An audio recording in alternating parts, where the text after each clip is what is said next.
Many theologians believe objective morality cannot exist without a God. For example, the moral argument goes like this. Premise 1, without a God, there is no objective basis for morality. Premise 2, morality is objective. Conclusion, therefore, there is a God. Why do theologians believe that you need to have a God to have objective morality? Well, to understand this, we first need to understand what theologians mean by objective. The term objectivity can be used in three different senses. The first is conceptual objectivity, which would be something that we can know just by thinking about it or something we all agree upon.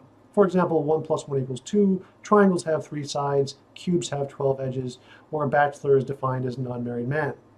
The second kind of objectivity is empirical objectivity or scientific objectivity, which means simply something exists independent of our personal experience, intuitions, or biases. For example, all scientific discoveries. Take, for example, the sun exists. We can all go verify the sun exists by looking at it, and we can do empirical tests to verify certain things about the sun, as an example.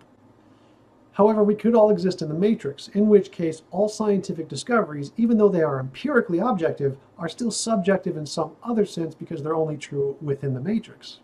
This other sense would be metaphysical objectivity. Metaphysics is the study of the fundamental nature of reality. So if something is metaphysically objective, that means it exists as a part of the fundamental nature of the reality, and so it's not just the product of a delusion or the matrix. Therefore, even though every scientific discovery can be empirically objective, like the sun exists, it may still be metaphysically subjective.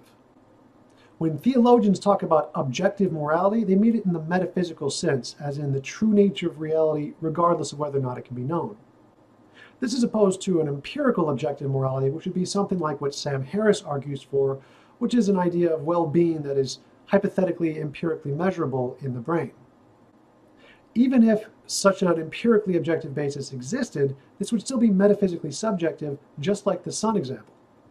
So when theologians talk about objective morality, they mean it in the same sense as their God, as some kind of absolute, indefeasible trait of the true nature of reality that can't just be a delusion or product of the matrix.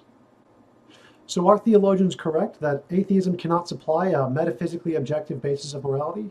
Well, no. They are sort of correct in the fact that atheism doesn't suppose such a basis exists, but it also doesn't presuppose one does not exist. Just as objective morality can be grounded in the metaphysical theory of theism, it can also be grounded in any of the alternative metaphysical theories such as deism, pantheism, pandeism, panpsychism, cosmism, naturalistic pantheism, which is atheism, Pastafarianism, or an evil god, just to name a few. Therefore, just like theists can assert a metaphysical grounding for their morality in theism, atheists can assert a metaphysical grounding for their morality in naturalistic pantheism. For example, naturalistic pantheism can argue for an objective grounds of morality in some kind of a super law of nature, simply one we haven't discovered yet. So what would this kind of atheistic model of metaphysically objective morality look like? This kind of atheistic metaphysical objective morality can be defined as all wills and beings have sovereignty over themselves and total freedom to achieve their wills so long as they do not infringe upon the sovereignty of other wills without those wills' consent. We may refer to a world that can accommodate such a state of affairs as the best of all possible worlds for all possible wills. Based on this definition of objective morality, an immoral value can be defined as the desire to impose involuntary restrictions onto unwilling participants. An immoral action would be any action that imposes such involuntary restrictions onto unwilling participants. It's important to note that these restrictions can be imposed by moral agents, but they can also be imposed by the environment itself. For example, if a rock falls and hurts someone against their will, that world would be immoral compared to the best of all possible worlds, where that series of events can't happen. So what would this best of all possible worlds for all possible worlds look like? In such a world, every being would essentially have their own universe they can do whatever they want with. You can set up whatever rules and conditions you'd like. You can even make your universe look exactly like the one we live in right now. In this world, you also have the ability to limit your freedom of will and restrict your own will voluntarily whenever you want. Therefore, you can set up the world to be exactly like this one, where you're mortal and you have one life and you can experience suffering, or however you'd like. If you want, you can even enter the universes of other beings so long as they allow it and so long as you voluntarily restrict your own will to accommodate whatever laws they have set in that universe. In such a universe, all experiences, including suffering, are voluntary. Unfortunately, we do not live in such a world, so you may ask, well, what's the point of this morality? Can we use it to help us understand what actions we should and should not do in the real world? Yes, we can. Just like it's impossible for us to draw a perfect triangle in this world, because if you zoom in close enough, you'll see that the electrons go in little bubble shapes and it won't be possible to draw a perfectly straight line.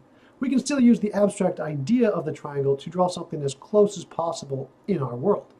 Just like the analogy, we can use the abstract idea of this objective morality to guide us towards what is the correct or incorrect action based on whether it moves us closer or further away from this best of all possible worlds.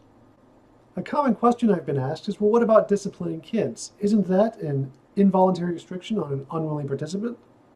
Yes, it is. That would be immoral based on this definition.